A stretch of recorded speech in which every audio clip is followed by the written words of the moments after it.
हम सब ने सुना है कि कैसे अनियंत्रित इच्छा ने बड़े बड़े शक्तिशाली लोगों को भी बर्बाद कर दिया है। तो आज हम इसी समस्या की तह तक जाएंगे और इसका वैज्ञानिक समाधान भी समझेंगे, ताकि ये चीज हम पर हावी न हो सके। सोचिए, एक इंसान जिसके पास एक पूरा साम्राज्य था, लेकिन उसने सिर्फ एक इच्छा के लिए अपना सब कुछ गंवा दिया। ये कहानी एक ऐसे ही शख्स की है जो एक औरत के लिए इतना अंधा हो गया कि उसने अपनी माँ तक को मार डाला। चलिए, इसके लिए हम समय में थोड़ा पीछे चलते हैं। ये कहानी है रोमन सम्राट नीरो की। एक ऐसा इंसान जिसके पास सच में सब कुछ था, लेकिन अंत में उसके पास कुछ भी नहीं बचा। नीरो सिर्फ 16 साल की उम्र में रोम का सम्राट बन गया। अब इतनी कम उम्र में इतनी ताकत, किसी का भी दिमाग घूम सकता है ना? पर शुरुआत में ऐसा बिल्कुल नहीं था। उसके पास दो बहुत ही काबिल सलाहकार थे, फिलोसोफर सेनेका और कमांडर ब्यूरस, और उनकी देखरेख में नीरो के शासन के पहले 5 साल बहुत अच्छे बीते। रोम के लोगों को लगा कि उन्हें एक बहुत ही समझदार राजा मिल गया है। लेकिन फिर उसकी जिंदगी में एंट्री होती है पॉपे सबीना की। वो सिर्फ खूबसूरत नहीं थी, बल्कि बहुत बुद्धिमान और महत्वाकांक्षी भी थी। नीरो उस पर इस कदर फिदा हो गया कि अब सबीना ही उसकी जिंदगी का सेंटर पॉइंट बन गई थी। लेकिन एक प्रॉब्लम थी, सबीना शादीशुदा थी और नीरो खुद भी शादीशुदा था। और बस यहीं से उसके पतन की कहानी शुरू हो जाती है। सबीना को पाने के लिए 59 एडी में उसने अपनी ही माँ की हत्या का आदेश दे दिया। फिर 62 एडी में उसने अपनी पत्नी ऑक्टेविया को रास्ते से हटाने के लिए पहले उसे देश से निकाला और फिर मरवा दिया, ताकि वो सबीना से शादी कर सके। लेकिन किस्मत का खेल देखिए, 65 एडी में सबीना की भी प्रेगनेंसी के दौरान मौत हो गई। इस एक झटके ने नीरो को पूरी तरह तोड़ दिया और 68 एडी आते आते जब उसे जनता का दुश्मन घोषित कर दिया गया, तो उसने खुद अपनी जान ले ली। मतलब सोचिए, उसकी एक अकेली सनक ने एक पूरे साम्राज्य को मलबे में बदल दिया और खुद उसे भी पूरी तरह तबाह कर दिया। ये सिर्फ एक सम्राट की कहानी नहीं है, ये उस इंसान की कहानी है जिसे दुनिया तो मिल गई थी, पर वो अपनी इच्छाओं पर काबू नहीं रख पाया। खैर, ये तो हुई एक पुरानी दुखद कहानी, लेकिन आज का मॉडर्न साइंस इस तीव्र इच्छा के बारे में क्या कहता है? देखिए, आज हमारे पास ब्रेन स्कैन जैसी कमाल की टेक्नोलॉजी है, जिससे हम ये देख सकते हैं कि इन इच्छाओं का हमारे दिमाग पर असल में क्या और कैसा असर पड़ता है। तो 2014 में एक स्टडी हुई जिसमें 64 स्वस्थ पुरुषों के ब्रेन स्कैन किए गए।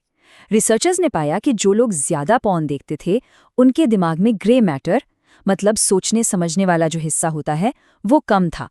इतना ही नहीं, दिमाग के उस हिस्से से कनेक्शन भी कमजोर पाया गया जो हमारे इम्पल्शंस को, यानी आवेगों को कंट्रोल करता है। सीधे शब्दों में कहें तो ये दिमाग की बौद्धिक क्षमता को कम कर सकता है। और ये असर सिर्फ दिमाग तक ही नहीं रुकता। एक इंटरनेशनल सर्वे में पाया गया कि जो लोग बहुत ज़्यादा पॉर्न देखते हैं, उनमें से लगभग 21.48% लोगों में इरेक्टाइल डिसफंक्शन की समस्या भी देखी गई। पर यहाँ एक और बहुत बड़ी और अजीब सी समस्या है। कभी सोचा है कि जब हम किसी चीज़ के बारे में ना सोचने की कोशिश करते हैं, तो हम उसी के बारे में और ज़्यादा क्यों सोचने लगते हैं? असल में ये एक साइकोलॉजिकल ट्रैप है, एक जाल।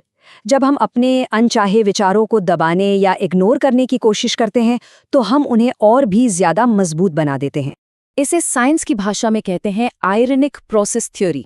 इसे व्हाइट बेयर प्रॉब्लम के नाम से भी जाना जाता है।